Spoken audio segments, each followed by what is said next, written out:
باواد بلند صلوات۔ کب اسلحہ کسی کو دیا ہے حسین نے، تقسیم سب کو صبر کیا ہے حسین نے۔ اداداران امام مظلوم ڈی ڈی اردو کی جانب سے منعقد آج کی پہلی مجلس کے لیے آئیے دعوت دیتے ہیں جناب عطرت نقوی صاحب کو کہ وہ تشریف لائیں اور سلام سے مجلس کا آغاز کریں۔ صلوات آپ حضرات بھیجیں، ایک سلام کے چند اشعار ملاحظہ فرمائیں۔ کاروان حق کا میرے کارواں شبیر ہے، ناز ہے ہم کو ہمارا حکمراں شبیر ہے۔ شعر ملاحظہ کریں کہ اللہ اللہ یہ شرف خود کہہ رہے ہیں مصطفیٰ، میں ہوں خالق کی زبان میری زبان شبیر ہے، گفتگو میں مصطفیٰ کردار میں بھی مصطفیٰ، بولتا قرآن ہے روح ازاں شبیر ہے، اور فکر خواجہ کہہ رہی ہے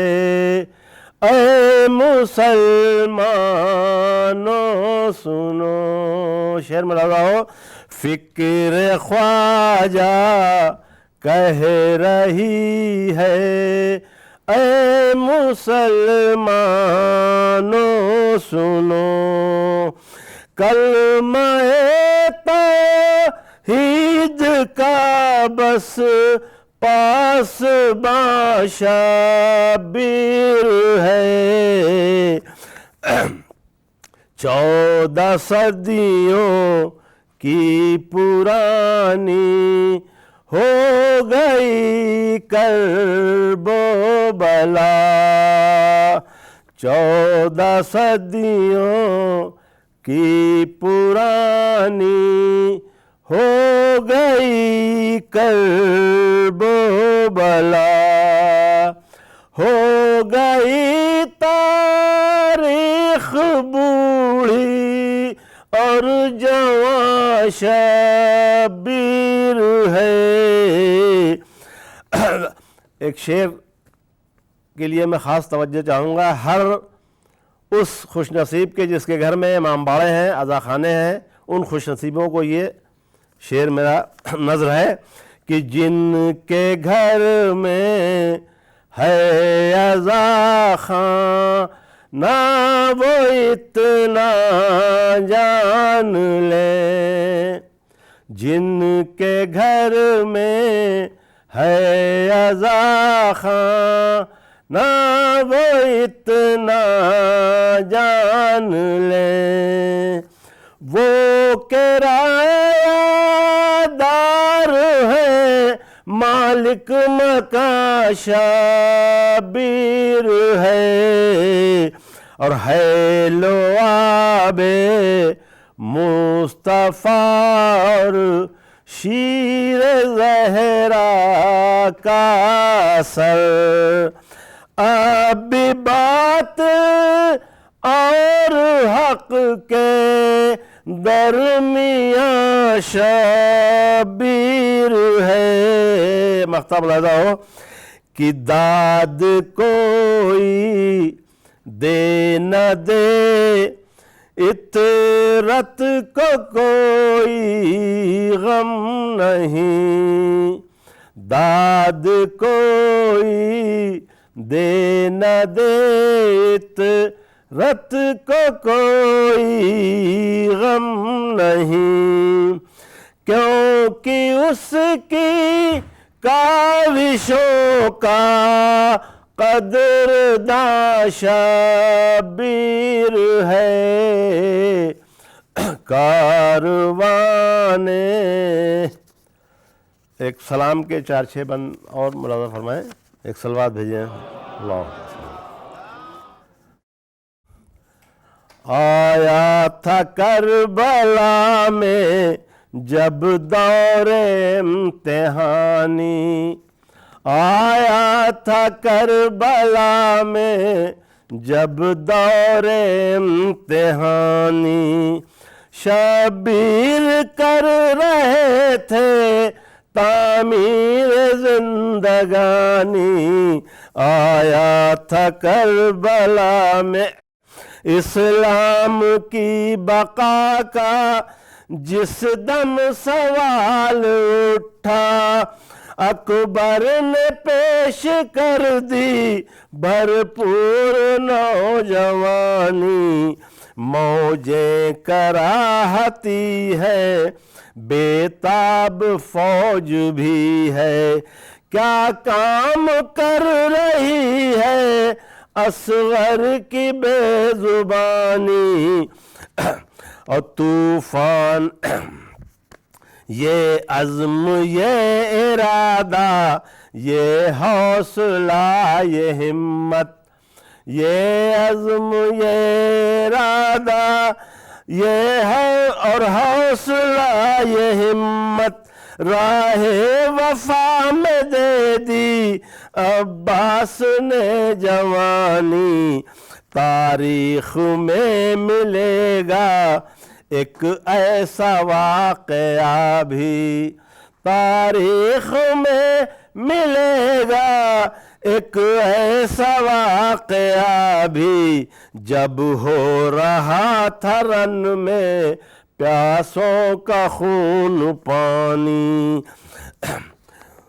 سبط نبی نے جانے کیا کیا جہاد کرتے، سبط نبی نہ جانے کیا کیا جہاد کرتے، پیش نظر نہ ہوتی گر حق کی پاسبانی، آیا تھا کربلا میں جب دور امتحانی، اس درجہ کربلا میں دنیا بدل گئی تھی، اس درجہ کربلا میں دنیا بدل گئی تھی، امت مٹا رہی تھی احمد کی بھی نشانی، آیا تھا کربلا میں جب دور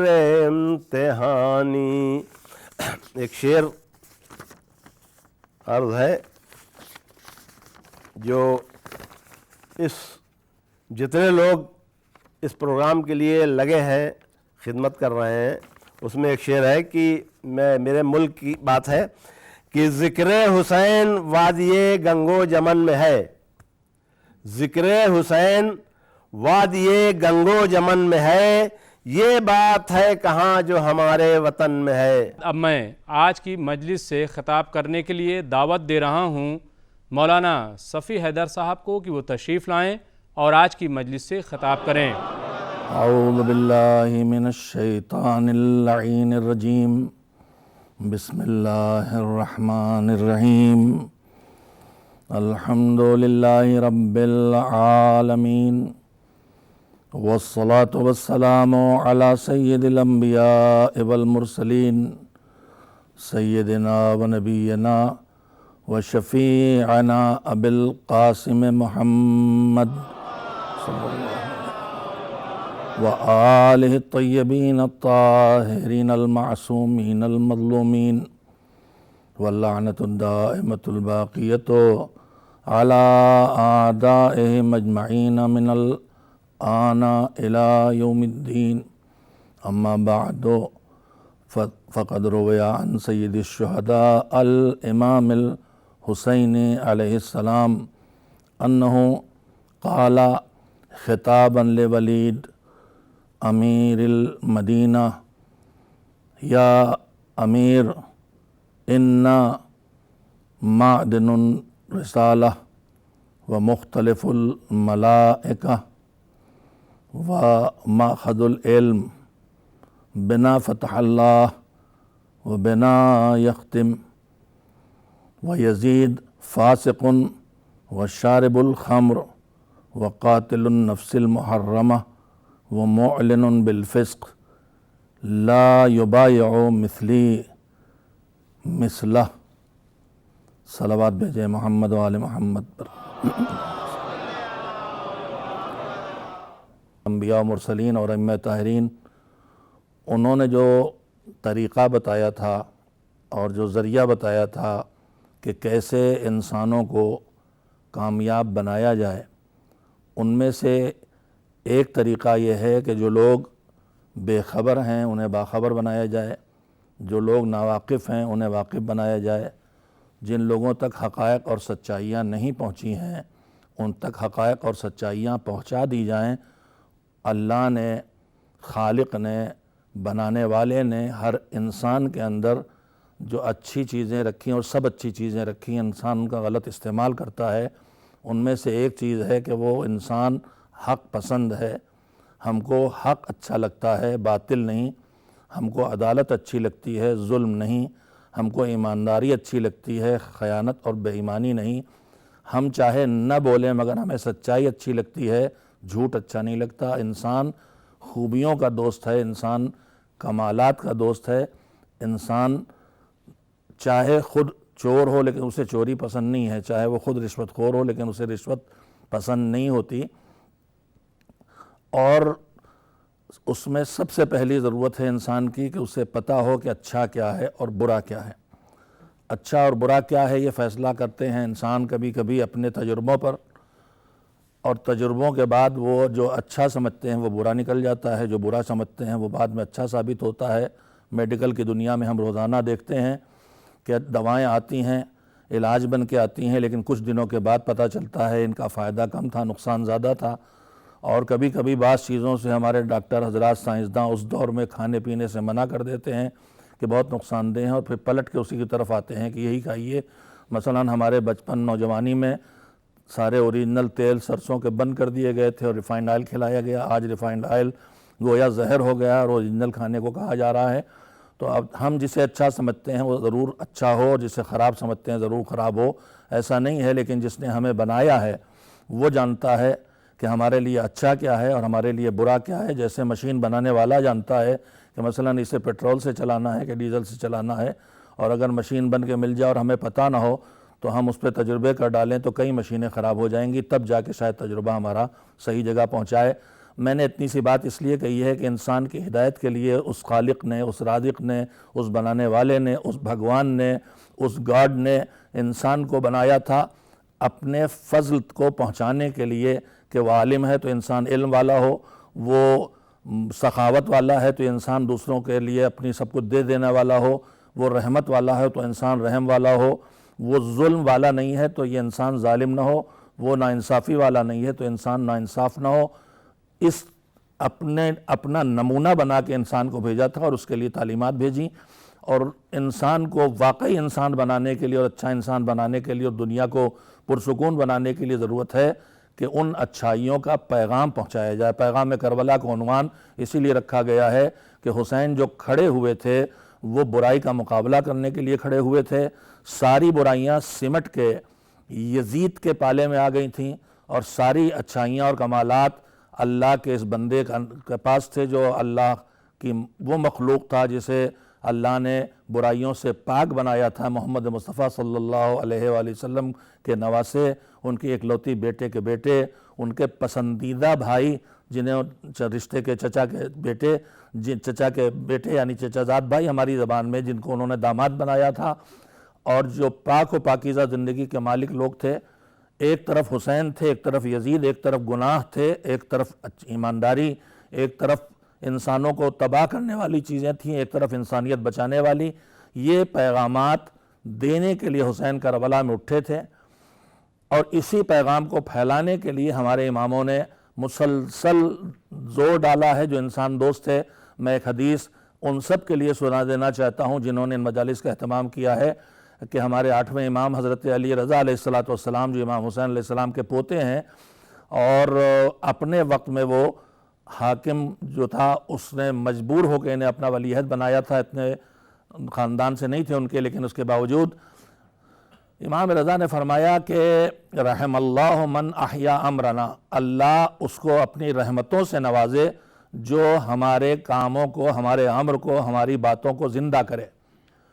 تو پوچھنے والے نے پوچھا کہ مولا آپ کی بات کو ہم زندہ کریں، وہ کیا مراد ہے اس سے؟ تو فرمایا ان یتعلم علومنا ویعلمها الناس، فرمایا کہ اللہ اس پر اپنی رحمت نازل کرے جو ہم نے علم پہنچایا، اور وہ علم پہنچانے آئے تھے اللہ کی بارگاہ سے لے کے۔ ان کے شاگردوں میں کیمسٹری کے شاگرد بھی ہیں، ان کے شاگردوں میں طب کے شاگرد بھی ہیں، ان کے شاگردوں میں منطق کے شاگرد بھی ہیں، ان کے شاگردوں میں فزکس کے شاگرد بھی ہیں، ریاضی کے شاگرد بھی ہیں، ان میں سے بعض امام ان علوم کے موجد ہیں۔ تو وہ یہ سارے علوم جو انسانی ضرورت ہے پہنچانے کے لیے آئے تھے، اور فرمایا کہ ہمارا کام زندہ رکھنا یہ ہے کہ ہم نے جو علم تم کو دیا ہے وہ علم ان علوم کو سیکھو، اور اس کے بعد جن کے پاس وہ علم نہیں ہے ان تک وہ جانکاری پہنچاؤ۔ ہمارا امام ہم سے کہہ رہا ہے کہ جو مدرسہ کھولے، جو اسکول کھولے، جو کالج کھولے، جو یونیورسٹی کھولے، جو حوزہ کھولے، وہ ان کا کام کر رہا ہے، خدا کا کام کر رہا ہے، بھگوان کا کام کر رہا ہے، جہالت کو دور کرنے کے، علم پہنچانے کے لیے۔ تو وہ کہہ کے گئے، ہمارا پیغام پہنچا محرم کے پہلے دن۔ حسینی کوشش کرتے ہیں کہ حسین کا پیغام ان تک پہنچے جو ابھی حسین تک نہیں پہنچ سکے ہیں، اس لیے کہ حسین آئے تھے بھلائی پہنچانے، برائی کو مٹانے، حسین آئے تھے انصاف پہنچانے، ظلم کو مٹانے، حسین آئے تھے عدالت پہنچانے اور ستم کو مٹانے۔ میں نے ابھی اپنی گفتگو کے آغاز میں اپنے امام حضرت سید الشہداء علیہ السلام کے ایک جملے کو پیش کیا تھا۔ یہ اس وقت کا ہے جب سید الشہداء کے سامنے یزید کی طرف سے جو معاویہ ابن ابو سفیان کا بیٹا تھا، اور معاویہ نے اسے امام حسن علیہ السلام سے تحریری معاہدے کے باوجود کہ اپنے اس بیٹے کو جو بہت نالائق ہے اپنا جانشین نہیں بنائے گا، اسلام خاندانی حکومت کا قائل نہیں ہے، اسلام بھی بنیادی طور پر اختیار دیتا ہے کہ جو حکومت کرنے لائق لوگ ہیں، ہر ایک نہیں، جو حکومت کے لائق لوگ ہیں جن میں 2 شرطیں کم سے کم ہونا چاہیے، ایک ان کے پاس علم اور نالج ہو کہ وہ حکومت کو چلا سکیں، اور دوسرے ان کے پاس عدالت ہو کہ وہ عدالت کے ساتھ ہر ایک حق اسے دلا سکیں، حکومت کا ناجائز استعمال نہ کریں، کسی کو اپنی ذاتی دشمنی پہ جیل میں نہ ڈالیں، مال کسی کا نہ کھائیں، خیانت نہ کریں، حکومت کا خزانہ خالی کر کے اپنا پیٹ نہ بھریں۔ اور جب ایسوں کے ہاتھ میں حکومت آئی ہے تو یہی دیکھنے کو ملا ہے کہ حاکم بھوکا سو سکتا ہے لیکن رعایا میں کوئی بھوکا نہیں سوتا، جو علی کی سیرت بتاتی ہے کہ سوکھی جو کی روٹی عید کے دن توڑ کے کھا رہے تھے، چاہنے والے نے کہا آج عید کا دن ہے اور آپ کی سوکھی جو کی روٹی کھا رہے ہیں، تو فرمایا کہ اگر میری حکومت میں اس وقت کوئی ایک ایسا ہوتا جسے یہ سوکھی روٹی نصیب نہ ہوتی تو تم علی کو یہ بھی کھاتے نہ دیکھتے۔ یعنی حاکم وقت کو کمزور ترین رعایا جیسی زندگی بسر کرنا چاہیے، یہ اسلامی حکومت کہتی ہے۔ میرے عزیزو، حکومت کے لیے 2 شرطیں ہیں، ایک ہے علم، کم سے کم 2 شرطیں ہیں، ایک ہے نالج اور تجربہ اور صلاحیت، اور دوسرے عدالت۔ اب اس کے بعد یہ جتنے ایسے لوگ ہوں ان کے درمیان سے جو پبلک جس کو چن لے وہ حاکم بنے گا، یہ اسلامی نظام ہے۔ معاویہ اپنے پاور کے زور پر، تلوار کے زور پر جنگ کر کے حکومت پہ قابض ہو گیا تھا، امام حسن کو پبلک نے منتخب کیا تھا اور اللہ کی طرف سے معین ہوئے تھے اور پیغمبر کے بیٹے تھے اور پیغمبر بھی بتا گئے تھے، لیکن مسلمانوں نے امام حسن کا ساتھ کم دیا، معاویہ نے خریدا، ڈرایا اور اپنے ساتھ لے لیا، حکومت چھین لی، معاہدے کو پھاڑ کے پیروں کے نیچے پھینک دیا اور کہا کہ بس حکومت کے لیے میں نے کیا تھا، اب چاہے کوئی اچھا کام ہو چاہے نہ ہو، نماز ہو چاہے نہ ہو، روزہ ہو چاہے نہ ہو، حکومت چاہیے تھی۔ پھر اس نے دوسری خلاف ورزی کی کہ یزید کو اپنا جانشین بنایا۔ یزید جب حاکم بن گیا، معاویہ دنیا سے چلے گئے اور یزید حاکم بن گیا تو اس نے سارے بزرگ صحابہ اور ان کی اولاد کے اوپر واجب کر دیا کہ ان کو یا تو بیعت کریں ہماری، یعنی اپنے آپ کو ہمارے حوالے کر دیں، بیچ دیں۔ بیعت کا مطلب ہوتا ہے بیچ دینا، یعنی اب میں اپنا مالک نہیں رہا، جو حاکم چاہے گا وہ میں کروں گا۔ اس میں کچھ اصحاب نے بیعت کر لی، کچھ اصحاب کے بیٹوں اور اصحاب نے بیعت نہیں کی، ادھر ادھر چھپ گئے، کچھ بغاوت پہ اترے، دھیرے دھیرے تیاریاں کی۔ امام حسین کو سب سے پہلے بلا کے مدینے کے حاکم ولید نے کہا بیعت کرو، اور اس کے بعد امام نے کہا کل دن میں روشنی میں طے کرنا، اندھیرے میں طے کرنے سے فائدہ نہیں، تو مروان وہاں ساتھ بیٹھا تھا، اس نے کہا ابھی بیعت لو ورنہ ہاتھ نہیں لگیں گے۔ اس وقت امام نے سخت لہجے میں ولید سے کہا تھا کہ سنو ولید، ہم کون ہیں؟ ہم ہیں نبوت کا ٹھکانہ، ہم ہیں رسالت کی کانیں، ہم ہیں علم کا مخزن اور خزانہ، ہم وہ ہیں کہ جہاں فرشتوں کی آمد و رفت ہوتی ہے۔ ایک طرف ہم یہ ہیں اور ایک طرف یزید ہے۔ یزید کون ہے؟ رجل فاسق۔ یزید وہ انسان ہے کہ جو زندگی گندگیوں اور گناہوں اور برائیوں کے ساتھ بسر کرتا ہے، لاپرواہ انسان ہے، کسی اصول کو زندگی کے نہیں مانتا، کسی دین کو نہیں مانتا، کسی مذہب کو نہیں مانتا۔ یزید کون ہے؟ اس نشے کا شکار ہو جاتا ہے جس نشے میں آدمی صحیح اور غلط کا فیصلہ نہیں کر سکتا، وہ پکا شرابی ہے، وہ بلا سبب لوگوں کی جانیں لیتا ہے، قاتل ہے، اور قاتل وہ جس میں کسی جرم کے بغیر قتل کرتا ہے، وہ شرابی ہے، وہ قاتل ہے، وہ کھلم کھلا گناہوں کو کرتا ہے اور گناہ پھیلاتا ہے، وہ لوگوں کے سامنے کھل کے بدکاری کرتا ہے، وہ عیاشیاں کرتا ہے۔ ایسے گندے آدمی کے حوالے ایسا پاک آدمی اپنے آپ کو نہیں کر سکتا۔ امام نے کہا ہم علم والے، ہم طہارتوں والے، ہم عظمتوں والے، ہم کمالات والے، یزید بدکار، یزید بے ایمان، یزید فاجر، یزید فاسق، یزید ظالم، یزید قاتل۔ اس کے بعد امام نے فرمایا مثلی لا یبایعو مثلہ، میرا جیسا انسان جو علم والا ہو، جو عدالت والا ہو، جو انصاف والا ہو، جو خوبیوں والا ہو، جو انسان دوست ہو، جو انسانوں کے لیے بھلائی چاہتا ہو، جو مخلوقات خدا کو دوست رکھتا ہو، جو اللہ کی طرف سے نمائندہ بنایا کہ بھیجا گیا ہو، ایسے کردار کا انسان، ایسے بد کردار کا جو مجموعہ ہے برائیوں کا یزید، جو شرابی، جو جواری، جو بدکار، جو ظالم، جو قاتل، جو ناانصاف، ایسے کے حوالے میرا جیسا نہیں کر سکتا۔ کربلا کی جنگ اسی لیے ہوئی تھی کہ یزید برائیوں کا نمائندہ بن کے حسین سے کہہ رہا تھا کہ تم اپنی ساری اچھائیوں کو لا کے ہمارے سامنے سر تسلیم خم کرو، ہمارے حوالے اپنے آپ کو کر دو۔ حسین نے کہا یہ ہونے والا نہیں ہے۔ بس میں بات کو ختم کر رہا ہوں۔ حسین آج 14 صدیوں بعد بھی کیوں یاد کیے جاتے ہیں؟ حسین کو صرف مسلمان یا شیعی کیوں یاد نہیں کرتا؟ حسین کو ہندو کیوں یاد کرتا ہے؟ حسین کو عیسائی کیوں یاد کرتا ہے؟ حسین کو سکھ کیوں یاد کرتا ہے؟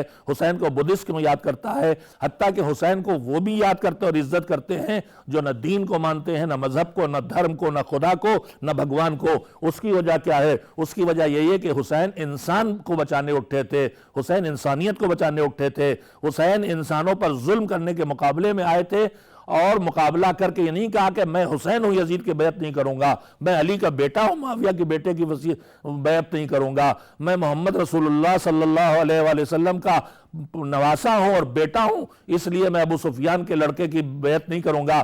فرمایا میرا جیسا یزید جیسے کے حوالے اپنے آپ کو نہیں کرے گا، ظلم کے حوالے نہیں کرے گا، نا انصافی کے حوالے نہیں کرے گا۔ حسین انصاف کی آواز ہیں، حسین ظلم کے خلاف اٹھ کھڑے ہونے کی آواز ہیں، حسین انسانیت کی مدد کی آواز ہیں، حسین کمزور کے ساتھ دینے کی آواز ہیں، حسین حق کے لیے اپنا سب کچھ لٹا دینے کی آواز ہیں۔ اس لیے ہر دور کا انصاف پسند انسان، ہر دور کا شریف انسان، ہر دور کا اپنی ذات سے صرف محبت کرنے والا نہیں بلکہ مخلوق خدا سے محبت کرنے والا انسان حسین کو چاہتا ہے، حسین کو دوست مانتا ہے، حسین سے محبت کرتا ہے۔ 2 محرم کو حسین کربلا پہنچے تھے۔ حسین کو اللہ کی طرف سے پہلے سے خبر مل چکی تھی پیغمبر کے ذریعے کہ اسی زمین پہ تمہاری شہادت ہوگی۔ 2 محرم کا حسین کا قافلہ جس میں بیویاں تھیں، جس میں بہنیں تھیں، جس میں پھوپھیاں تھیں، جس میں بیٹیاں تھیں، جس میں بچے تھے، جس میں جوان تھے، جس میں بوڑھے تھے، جو جنگ کرنے نہیں نکلے تھے، جو جنگ سے بچنے کے لیے مدینے سے نکلے تھے، مگر نکلے تھے یہ کہہ کے نکلے کہ ہم حکومت پہ قبضہ کرنے نہیں نکلے ہیں۔ لم اخرج اشرا ولا بطرا ولا ظالما ولا مفسدا۔ حسین کہہ رہے تھے میں نہ کوئی فساد پھیلانے نکلا ہوں، نہ میں ظلم کے لیے نکلا ہوں، نہ میں اپنی طاقت دکھانے نکلا ہوں، نہ میں اپنی اکڑ دکھانے نکلا ہوں۔ میں کیوں نکلا ہوں؟ حسین نے بعد میں بتایا میں کیوں نہیں نکلا، پہلے بتایا، یہ کہنے کے لیے کہ حسینی اٹھے تو چاہے جلوس میں اٹھے، چاہے ماتم میں اٹھے، چاہے مجلس میں آئے، اسے خیال رکھنا چاہیے کہ حسینی وہ ہے جو کسی پہ ظلم نہیں کرتا، حسینی وہ ہے جو طاقت نہیں دکھاتا، حسینی وہ ہے جو دکھاوے نہیں کرتا، حسینی وہ ہے جو انصاف کی بات کرتا ہے۔ حسین اٹھے تھے تو کیوں؟ انما خرجت لطلب الاصلاح فی امت جدی، میں اس لیے نکلا ہوں کہ میرے جد رسول اللہ کی امت میں جو بگاڑ آیا ہے اسے ٹھیک کروں۔ تو جو حسینی ہوگا اپنے ارد گرد کے بگاڑ کو ٹھیک کرے گا، ماحول میں بگاڑ آئے گا اسے ٹھیک کرے گا، فضا خراب ہوگی اسے ٹھیک کرے گا، نیچر میں بگاڑ آئے گا اسے ٹھیک کرے گا، انسانیت کے اخلاق میں بگاڑ آئے گا اسے ٹھیک کرے گا، جوانوں میں بگاڑ آئے گا اسے ٹھیک کرے گا۔ بگاڑ کو ٹھیک کرنے والا حسینی ہے، ہر دور میں بگاڑ ہوتا رہے گا، لہذا ہر دور میں حسینی کی ضرورت ہے جو حسین کا زمانے کے حسین کی طور پر اٹھ کے کھڑا ہو اور حسین کی نمائندگی کرتے ہوئے اس بگاڑ کا مقابلہ کرے۔ 2 محرم کو حسین کا قافلہ جب کربلا پہنچا، گھوڑے نے قدم روک دیے، یہ اللہ کا پلان ہے، سمجھا گیا، تھک گیا ہے، دوسرا گھوڑا، تیسرا، کئی گھوڑے بدلے گئے، کوئی گھوڑا آگے نہیں جاتا۔ حسین نے کہا یہ بتاؤ اس جگہ کا نام کیا ہے؟ کسی نے کہا نینوا، کہا اور کوئی نام، کسی نے کہا ماریا، کہا اور کوئی نام، کئی نام لیے گئے، آخر میں کسی نے کہا کربلا۔ کربلا کا نام سن کے حسین نے کہا ہاں یہ کربلا ہے، یہ مقام کرب و بلا ہے، یہیں ہماری مصیبتیں ہم پر آئیں گی، یہیں ہمارے خیمے لگیں گے، یہیں ہمارے اوپر پانی بند ہوگا، یہیں ہمارے سر کٹیں گے، یہیں ہماری قبریں بنیں گی۔ حسین کے چھوٹے سے قافلے میں پیاسے تھے، بچے تھے، عورتیں تھیں، انہوں نے پانی کا ذخیرہ تھوڑا سے کر رکھا تھا۔ لشکر یزید نے فرات کے کنارے خیمے نہیں لگنا دیے، فرات کے کنارے خیمے لگ رہے تھے، عباس حسین کے لشکر میں موجود تھے، اکیلے کافی تھے کہ تلوار لے کے یزیدی لشکر کو کھدیڑ دے اور دریا کے کنارے خیمے لگ جائیں، مگر حسین جنگ کی پہل نہیں کرنا چاہتے تھے۔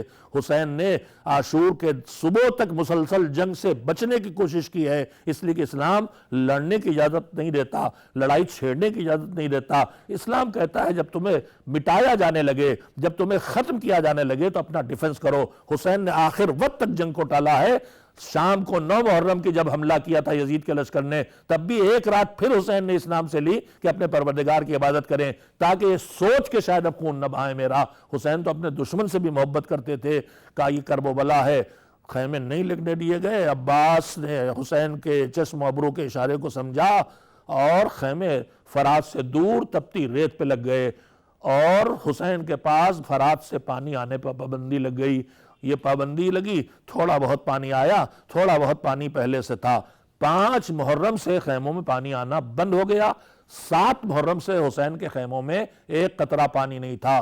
7 کی صبح جناب زہیر ابن القین لشکر یزید کے سامنے آئے تھے پانی لینے، پانی مانگنے نہیں ملا تھا۔ انہوں نے تقریر میں کہا کہ میں حسین کے خیموں سے نکل کے آیا ہوں، حسین کے خیموں میں ننھے ننھے بچے ہیں، وہ پیاسے ہیں، اگر انہیں پانی نہ ملا تو پیاس سے مر جائیں گے۔ عزاداران امام مظلوم سوچو، 7 محرم کو جب حسین کے خیموں میں پانی نہیں، سکینہ پیاسی ہیں، محمد باقر پیاسے ہیں، فضل پیاسے ہیں، تو سوچو پانی جب سے کم ہونا شروع ہوا تب سے کیا ہوا۔ بچوں کے لیے بچانے کے لیے حسین کب سے پیاسے ہیں، زینب کب سے پیاسی ہیں، اور جب 7 محرم کو اتنی پیاس ہے کہ پانی نہ ملا تو یہ پیاس سے مر جائیں گے، تو یہ پیاس 10 تک کا پیسے پہنچی۔ یہی وجہ تھی کہ جب اکبر جنگ سے واپس آئے اور یہ کہہ کے واپس آئے کہ پیاس پانی مل جائے، انہیں پتا ہے پانی نہیں ملے گا مگر بتانا میرا بابا کتنا پیاسا ہے، کہا بیٹا میرے منہ میں اپنی زبان رکھ دو۔ زبان رکھ کے کھینچ لی، بابا آپ کا منہ تو مجھ سے زیادہ سوکھا ہے، آپ کے دہن میں تو کانٹے پڑے ہوئے ہیں۔ فرات سے دور خیمے لگ گئے، خیموں میں بیبیاں بٹھا دی گئیں۔ ایک مرتبہ فضہ آئیں، آقا آپ کی بہن آپ کو بلا رہی۔ حسین آئے، کیا بات ہے بہن؟ کہا میرے بھیا جب سے اس اجڑے بیابان میں لا کے تم نے خیمے لگائے میرا دل بے چین ہے، یہاں دل نہیں لگتا، یہاں سے کہیں اور لے چلو۔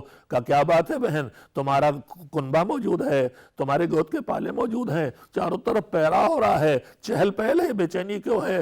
کہا بھیا جب سے 2 محرم کو تم اس خیمے تم نے لا کے یہاں لگائے آج صبح سے، تب سے صورت یہ ہے کہ میرے کانوں میں کسی بی بی کے رونے کی بار بار آواز آتی ہے، مجھے ایسا لگتا ہے کہ جیسے وہ ہماری اماں کی آواز ہو، اور کوئی ہائے حسین ہائے حسین کہہ کے رو رہا ہو.